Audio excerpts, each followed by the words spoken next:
How do you build an application on top of Kubernetes? We'll look no further than the CNCF incubated project, Knative, a project that's been written almost entirely in Go with some bash scripts for build and automation.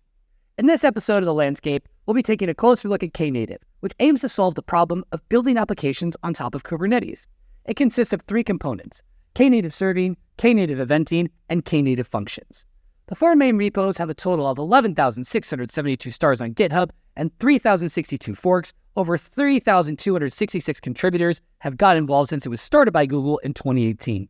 And what about any notable end users? Well, IBM Watson X Assistant, Bloomberg Data Science Platform, ChainGuard, CERN, and CoreWeave, to name a few. For this episode of The Landscape, my co-host Sylvain Kalash and I spoke to Calum Murray, who's the Knative Eventing maintainer. He's an engineering science student at the University of Toronto, and he just finished a 16-month work term with Red Hat, where he was on the OpenShift serverless team contributing to Knative. Let's take a look at the episode. Calum, welcome to The Landscape. Let's just jump right in. What problem does the project Knative solve? Knative tries to solve the question of how do you build an application on top of Kubernetes. And we like to kind of describe Knative as Kubernetes for developers. And so it's got three different components, each of which solve different parts of the problem of how do you build an application on top of Kubernetes. The first part is Knative Serving, and this is often what people think about when they think about Knative, and it's how do you run a container. And specifically when you're running a container on Kubernetes, you want to do a bit more than just run the container. You normally want a lot of other features. And so Knative provides auto-scaling based on the HTTP traffic. So if no one's using your container, there's no container running. And then when there's HTTP traffic coming in, Knative will spin up a pod. And once the pod's ready, it will pass the traffic on. So there's no dropped connections in the way. And beyond that, it can do traffic splitting between different versions of your app if you're trying to do progressive rollout. And it also just makes it easier to make the Knative service, unlike when you're trying to make a basic deployment in Kubernetes where you need to make your deployment, your service, and your ingress resource. You just make a Knative service resource and all of that gets created for you. Then there's Knative Eventing, which focuses more on, let's say we've got multiple different Knative services or other things. It could be a normal deployment in Kubernetes. How do we get them all to talk to each other? Oftentimes, once you get past 3 or 4 microservices, it gets really messy when you're trying to figure out the communication. And so Knative Eventing lets you make all of the configuration for how that communication should happen live as kube resources. And so you can separate out where your code is from how the data should be transmitted. So you make like an event broker, and then you just subscribe to the different events you want in your container. And then your container only in your code has to worry about what events do I want and what events will I send. And these events are just HTTP requests with a couple extra headers. It's following the CNCF cloud events specification. And so this makes it a lot easier to handle communication between a lot of services. And it also gives you a whole bunch of built-in things like retries. So if for some reason an event doesn't process, Knative retries it. It can have backup on the retry. And then there's authorizations, authentication. It comes with a lot of extra features you probably want. And then the third major part is Knative Functions, which brings that functions as a service experience to Kube, and with the added benefit of no runtime libraries required. So you can just write Go code or Python or JavaScript, whatever you want, and then you type func build, and it builds a container and it can deploy it into your cluster with func deploy as a Knative service. And so when you put these three parts together, you really get like a comprehensive application platform. Super. Can you speak a little bit about the type of use case or product that end users are using Knative for? Yeah, for sure. The most simple one is any kind of web app you want to run on top of Kubernetes. Knative Serving is really great at just running that web app because it scales in the HTTP traffic. So that's a very common use case, running web apps. We've also seen users building like kind of a software as a service platform for deploying web apps and stuff like that, deploying each individual like user's web app as a Knative service. Another common use case is AI, so model serving. If you want to have a model that's accessible by HTTP, that auto-scaling is very useful. And then any kind of asynchronous processing where there's multiple different steps that might take a while, Knative Eventing is really useful there. And you can basically, whenever one step done, send an event in and that triggers the next step. And you don't need to have all of your code handling that asynchronous nature yourself. Yeah, Calum, so as you say, like Knative cover a lot of grounds. I think it's very a project that can help in many ways. But if you had to pick, one feature, your favorite feature, which one would be? For me, it's the enhanced trigger filtering. So when you're building with some kind of event-driven platform, the key thing is that you're sending events to all of your different services or deployments or pods or whatever you want to send them to. It could even be some external URL to your cluster. And doing that in a powerful way where you can pick which events goes where is great. And so Knative recently had the GA for the enhanced trigger filtering, which instead of just matching on like this attribute on my event matches this value, you can now use other things such as Cloud Events SQL or prefix matching or suffix matching. And so it lets you make really complicated logic into your filtering, and you can make really cool apps that way. Very good. Now, in terms of the best success or end user stories, what's one that's really caught your attention that you'd like other people to know?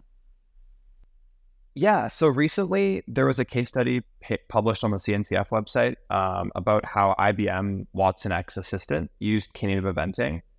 And they were looking at it to handle the training of their machine learning models. And so Watson X Assistant, you basically kind of, I think in a low code way, I haven't used it personally, be able to say describe a virtual agent, and then it would make this agent for the user. And so they were trying to orchestrate the training workloads, and they had some proprietary solution, and then they moved over to Knative Eventing, and they claimed that this actually reduced the training time by 60%. I think due to that asynchronous processing, you can really orchestrate things better when you have all these nice asynchronous primitives.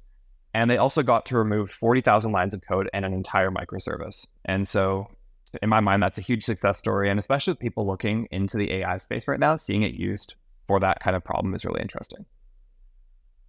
Yeah, and that paper said that using Knative resulted in a 60% reduction in training time, which is huge, considering, just for the time to market, just iteration in general over your product and your mobile, and also to save on resources. So that's very, very impressive. We will share the link to this study in the description of the podcast and the video. So now, as we can say, Knative Central can be a very central part of your infrastructure. Can you tell us a little bit more about which other CNCF landscape tool are integrating with Knative?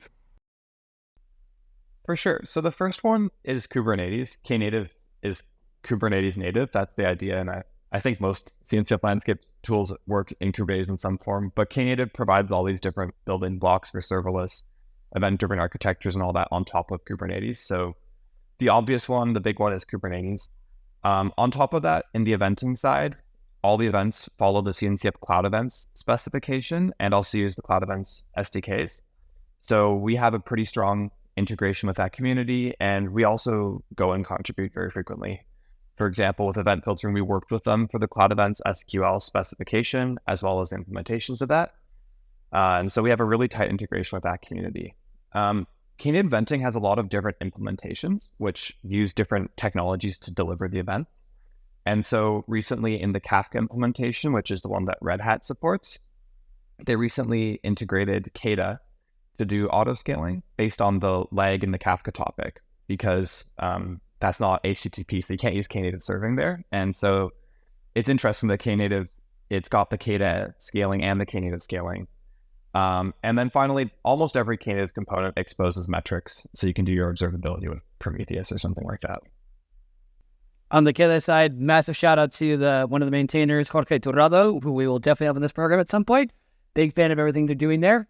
Next question: which companies, are involved in supporting Knative? It's nice to see individual contributors, but at a company level, what are some of the ones that stand out a lot? Yeah, currently the two main companies maintaining it would be Red Hat and then Broadcom VMware. historically, it was a Google project originally, so there's a lot of Google contributions, especially as the project was getting started. And then there's also sometimes IBM contributions. Recently, a bit fewer. So currently, it's primarily Red Hat and Broadcom. While it's very nice to talk about, the marvelous uses of Knative, when would you say this project is not appropriate? When should it not be used? For this, I think I'll go through the different components, so you can pick and choose which components you want to use. So starting with the Knative Serving, you have to really look at the workload, like what work is the container doing? And the things you're looking for is if you've got a long running workload that maybe it's going to process for an hour for a single request, then you probably don't want Knative Serving. Knative Serving scales based on HTTP, and at the end of the day, it's got a timeout on how long that request is going to stay open. And when that goes away, it's going to say, oh, there's no more traffic, and it's going to scale it back down. And so we sometimes see users being like, oh, I was trying to process for 45 minutes and it stopped after 30 minutes. And that's the timeout that they had configured. So with those use cases, you can just set that timeout to be really, really big in Knative, and Knative will respect that timeout. But what if it takes a little bit longer than your really big value? And so for long running jobs, you probably want to look at something else.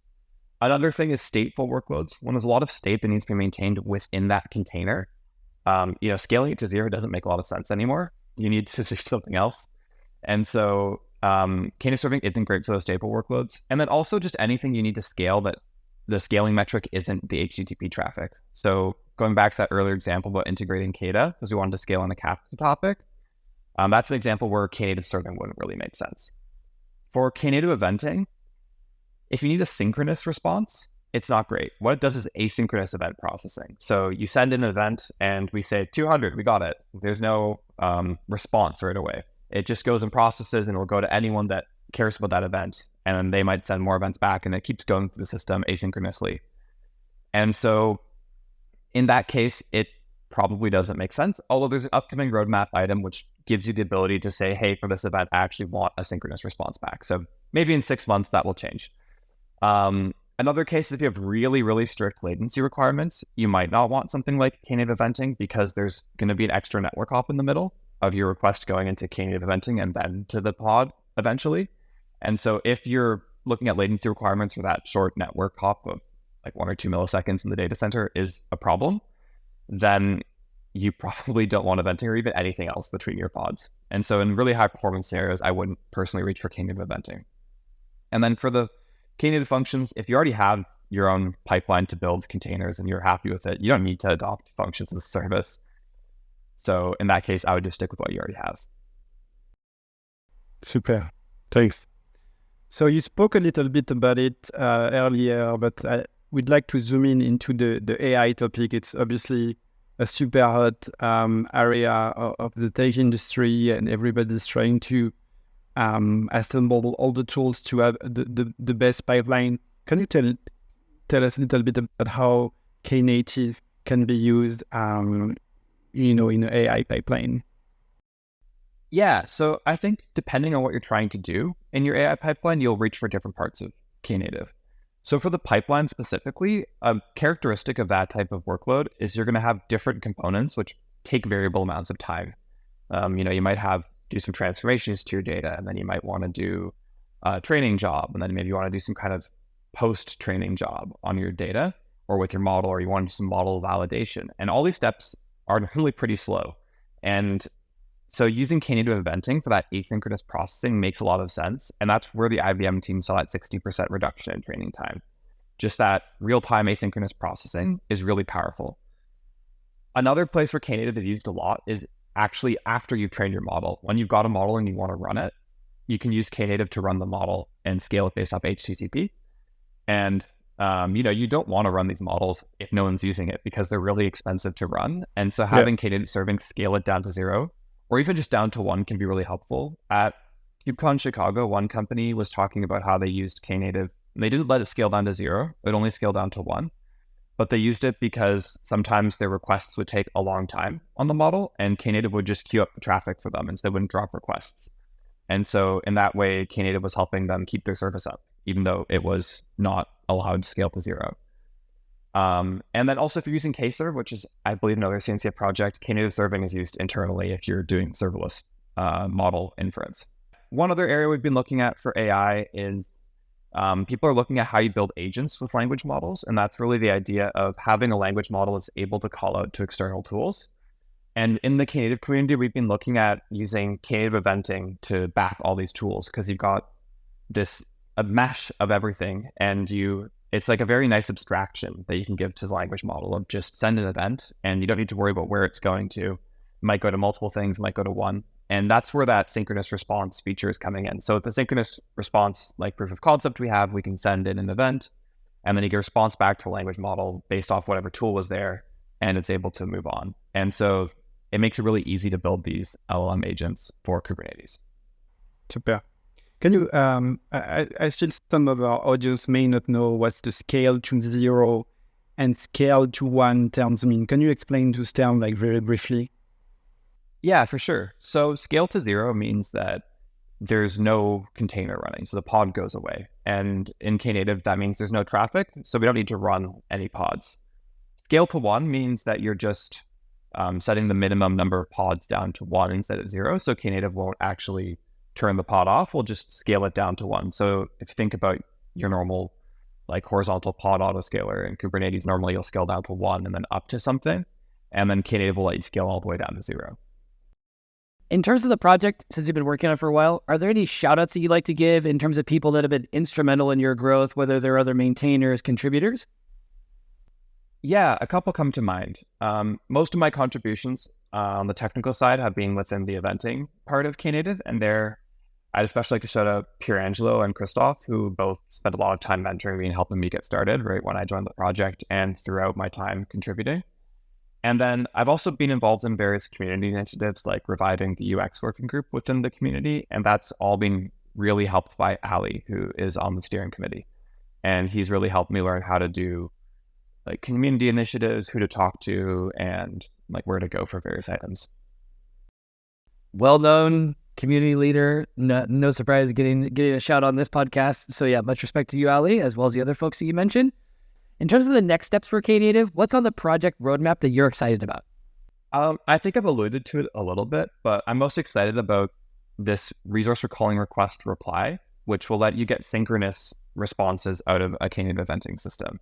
And so that's useful for the AI use case where you want to have a language model calling out to tools, but it's also useful if you want to just directly send your front-end requests into an event mesh. And so you can still use all of those very powerful event-driven primitives that makes it way easier to build a whole bunch of microservices. But now you can just send your request in and get a reply back instead of 200 accepted, because if you're building a web app, that's a little annoying to work with. And so we've seen people do things like build WebSockets to keep track of replies, and it's just easier if we can do that all for you. And so I'm very excited to see that land soon. With everything you've spoken about, it's quite clear that Knative is a very, it's a thriving, dynamic project. For people out there that would be interested in getting involved, how can people do that? What kind of contributors are you looking for right now? The best way to get involved would be to join the CNCF Slack. And there's a whole bunch of Knative-something channels on there. Join any of them, ask around, say hi. I recommend that because sometimes the GitHub issues, you might want more context, you might want to discuss something, maybe you've got an idea for something that you like to have built. Normally Slack's the fastest way to get an answer. There's also weekly meetings or bi-weekly meetings for the various working groups and areas. You can just ask about those on Slack or find them on the Knative website. If you want to just do some coding, you can go to GitHub and there's help wanted labels on the various issues that are available to be worked on. In terms of types of contributors, Knative is a bit of a harder project to contribute to in my mind. But it's definitely not impossible. I mean, as a student, I figured out and I got to become a maintainer. But I'd recommend focusing on it if you want to and are like willing to learn and put in some effort. It's not the easiest to get started, and it goes very deep into Kubernetes internals and internals of networking and stuff like that. So there's a bit of a learning curve to get started. It's no secret here that out of the three of us in this podcast recording, you are definitely the youngest. What do you do when you're not? What do you do when you're not working on this project? I'm really interested in terms of how you balance out all your time, because I do see some sheet music behind you. For those that are that are listening to the podcast, it does seem that that Calum's a musician. But can you tell us a little bit more about the things that you're doing when you're not working on this project? Yeah. Speaking of music, I play piano, and so I was classically trained throughout elementary and high school, and now I play for fun. I don't think I practice enough to really perform anymore, but it's a good hobby to spend a bit of time on. I also like to swim. I used to do competitive swimming, so I like to swim and go to the gym to stay in shape, and then just hang out with my friends. And I'm going back to school in the fall, so I'll have to do my classes and stuff outside of maintaining Knative too. Of course you will. I think also they're just curious your perspective for other young folks that are out there that might be interested in getting involved in the CNCF. We hear a lot of times that people feel that, that's overwhelming. You did mention somewhat of a learning curve, but what would be your, words of advice for people that are out there that are maybe considering it, but they're still not sure? Yeah, it's definitely overwhelming when you're getting started. I think one of the classic things that is overwhelming is you open the CNCF landscape and you see like 200 different things and you try to figure out where am I going to look to contribute, or even just go to one of the repositories and there's, thousands of files, thousands of issues, and it's where to start. And in my experience with Knative is it just pick a project. It doesn't need to be anything in particular, hopefully one that you're relatively interested in, but when you're new to the cloud space, maybe you don't even know what you're interested in yet. So I picked Knative because I thought serverless was cool. I didn't really know what it was, but it's a buzzword and I thought it seemed interesting. But then once you're there, try to understand like what problems is this project solving, and just trying to stay in one community for a while, I think has a lot of value, because you start to understand not just the problem the community is solving, but other adjacent problems and adjacent projects. And then now I feel like I've got a much better foundation to be able to go to some other project and decide, oh, this one, I know what it's doing. I find it interesting. So I think the best way to get over that initial sense of being overwhelmed is just to focus somewhere and stay there and learn and meet some people, go to the meetings, especially ask questions. But don't try and contribute to 10 or 20 projects. Just pick one to start. Love that. Keeping it simple. No need to, boil the ocean. Rome wasn't built in a day. Calum, thank you very much for sharing your time with us as well as your experience. For folks that would like to know more about the project, it couldn't be easier. Like you said, jump in the Slack channel, attend a meeting, ask questions. People will be ready to help you out. Hope we can cross paths soon at some KubeCon or KCD or Cloud Native community group somewhere in the world. And keep up the amazing work. Much appreciated. Thanks for having me on. Pleasure. Take care.